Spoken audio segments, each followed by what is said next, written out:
They're taking something away from Palm Coast that makes, Palm Coast a phenomenal place to be. Palm Coast City Council has unanimously decided to move forward with a lawsuit against the contractors who damaged the relatively new splash pad at Holland Park. The pad's delicate surface became delaminated, making it a trip hazard. The decision to file suit seeking nearly $1.5 million comes after mediation efforts failed. City Councilman Nick Kloufis. The city has done everything in our means and as a council to try to prioritize making sure that all the information is available to all parties. We have the expert who came in, we did destruction testing and making sure that we knew exactly where our assessment was and what it's going to take to bring this back to a level of usability. And I know that it was our council and your hope that we would be able to provide all that information necessary to have a good faith effort for them to make right on the situation. But here we are, so I support moving forward in this direction. Vice Mayor Eddie Branchino agreed with the approach. As far as I'm concerned, the city did nothing wrong to go through what we're going through and putting our kids out there, our most valuable prize out there,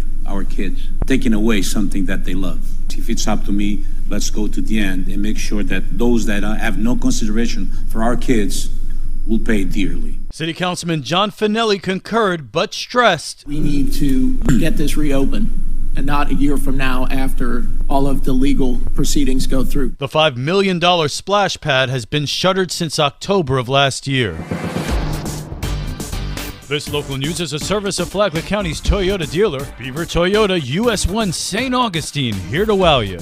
2 foreign nationals from Chile wanted in connection with thefts occurring nationwide have been identified after a distraction theft in Palm Coast. Flagler County Sheriff Rick Staley. They're going around the country committing distraction thefts when people are shopping in department stores and grocery stores, distracting the victim and then stealing their cell phones and wallets from their purse. Both men are accused of doing just that inside a Palm Coast grocery store. Deputies say they then tried to use her credit card to buy $1,600 worth of gift cards from Walmart, but the purchase was declined. Staley says Fabian Tobar was arrested in Maryland and will be extradited back to Flagler County to face charges of fraudulent use of personal identification, organized fraud, and grand theft. A second suspect, Francisco Gonzalez, remains on the lam. From the WNZF Newsroom, I'm Amy Cherry.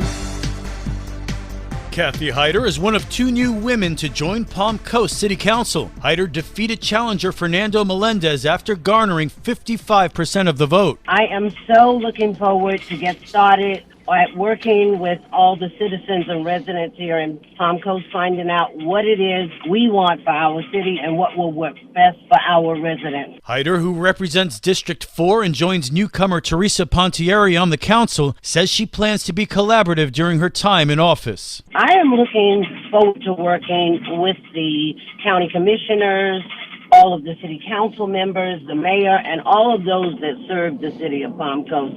I think it's a great thing, and it's very important that we all work together in the best interest of the citizens and residents of Palm Coast. The Holly Day Festival of Trees is coming to Palm Coast. This year's Holly Day Festival of Trees at the Flagler County Public Library Palm Coast Main Branch begins tonight at 6 o'clock. Flagler County Library Director Holly Albanese. The Festival of Trees is where everybody comes together to celebrate the season, but it gives an opportunity for all the local nonprofits, various clubs, organizations, and other groups to basically let the community know that they're here and what they offer. And we have more than 40 trees. We've been doing this since this facility opened in 2000. The overhead lights are dimmed and the trees lit bright to create a winter wonderland of more than 40 trees and 10 wreaths. Santa and Mrs. Claus are making a special appearance to hear wish lists and for photo ops with the kids. The trees will remain on display through the month of December. For Flagler's Morning News, I'm Karen Johnson. The Sea Turtle Lab at Whitney Lab is expanding. Jessica Long, the Senior Director of Advancement at UF Whitney Lab, says it's been a 7-year process, working with the community, donors, the state, and the University of Florida. She said that the expansion would mean more labs, microscope rooms, in general, more space. Long said that includes room for you. Sea Turtle Hospital will be more able to take public visitors. And so we're really looking forward to that. If any of you have been on our behind the scenes tour, you see that we're pretty cramped and we are actually full most of the time of turtles. Jessica Long said the expansion will be into a 33,000 square foot building. She said it would mean they would be less likely to turn away turtles in need due to a lack of space. Catch Lifeline on WNZF Saturday mornings at 9, anytime on the Flagler radio app. From the WNZF newsroom, I'm Deb Albertson.